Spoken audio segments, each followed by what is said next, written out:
Bismillahirrahmanirrahim. Alhamdulillahirabbil alamin. Allahumma shalli ala Muhammad wa ala ali Muhammad. Pemirsa sekalian, rahimakumullah.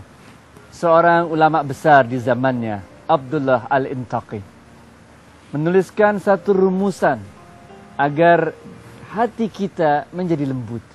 Rumusan inilah yang disebut oleh Abdullah Al-Intaqi sebagai penawar hati, obat hati, atau sekarang yang lazim di Indonesia disebut sebagai tombo hati. Abdullah Al-Intaqi mengatakan, apabila hati itu lembut, maka hati itu akan mudah untuk mendapatkan hidayah. Apabila hati itu mudah untuk mendapatkan hidayah, maka hati itu menjadi sensitif untuk mendapatkan pesan-pesan dari Allah. Ketika Rasulullah SAW melepaskan Muaz untuk bertugas di negeri Yaman, maka Rasulullah SAW waktu itu bertanya pada Muaz, "Ya Muaz, bagaimana engkau akan menyelesaikan persoalan-persoalan yang muncul nanti?" Maka Muaz menjawab, "Aku akan merujuk pada kitabullah Al-Quranul Karim." Kemudian Rasulullah SAW pun bertanya, "Ya Muaz, kalau tidak engkau temukan jawabannya pada Al-Quranul Karim, kemana engkau akan bertanya?" "Aku akan menggunakan sunnah-sunnahmu, hadis-hadismu ya Rasulullah."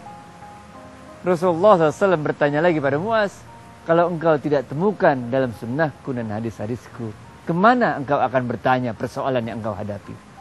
Muaz akan kemudian menjawab, "Aku akan bertanya pada hatiku." Hati yang dimaksud oleh Muaz di sini, yang dibenarkan oleh Rasulullah SAW, adalah hati yang lembut. Hati yang selalu siap mendapat hidayah dari Allah Subhanahu wa ta'ala. Abdullah Al-Intaqi sendiri merumuskan tombo hati itu menjadi 5. Yang pertama adalah bergaul dengan orang soleh. Kalau kita banyak gaul sama orang soleh, kita ketularan.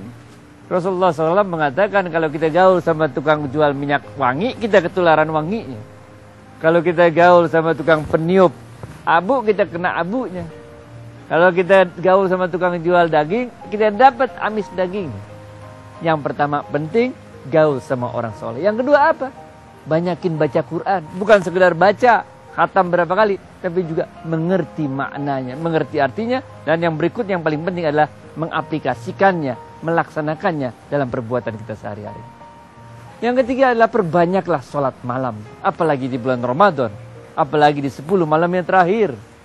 Perbanyaklah sholat malam, karena Rasulullah SAW pernah mengatakan, sepertiga malam yang terakhir ini adalah waktu-waktu yang ijabah untuk memanjatkan doa kepada Allah.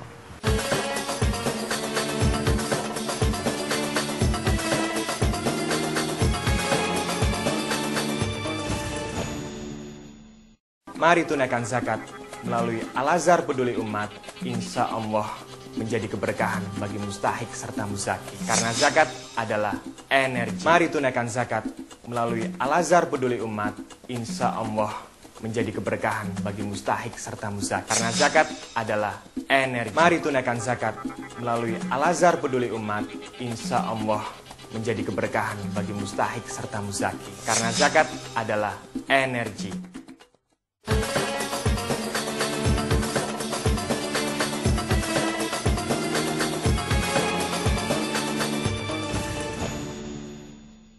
Yang keempat dalam tombo hati ini atau obat hati ini adalah munajat kepada Allah menjelang-jelang waktu sahur.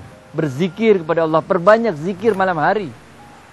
Dan yang kelima adalah perbanyaklah puasa-puasa sunnah. Dalam kaitan lain disebutkan juga, sedikitkanlah makan. Dalam kaitan inilah Yahya Ar-Razi merumuskan untuk urusan sedikit makan ini. Beliau peringatkan kita semua, kalau kita senang mengenyangkan perut kita, maka kita akan banyaklah dagingnya. Kalau orang yang banyak dagingnya, maka akan besarlah syahwatnya, nafsunya.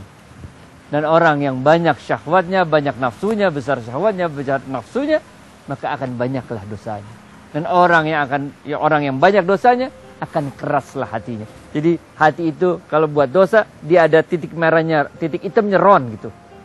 Nanti buat dosa lagi, titik hitam lagi, jadi keras. Ron jadi bekarat hatinya.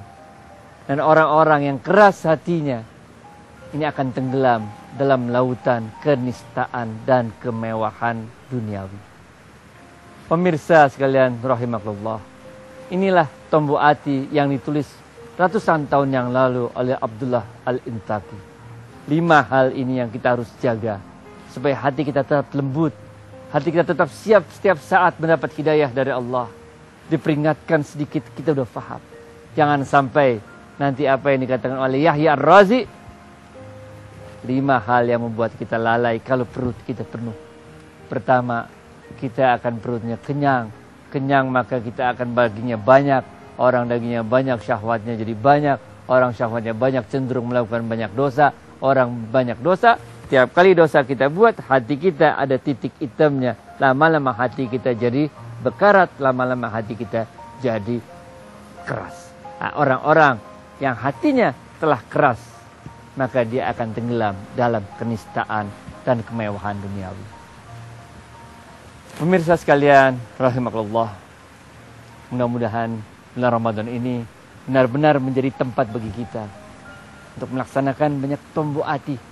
Banyak kita perhalus terus hati kita.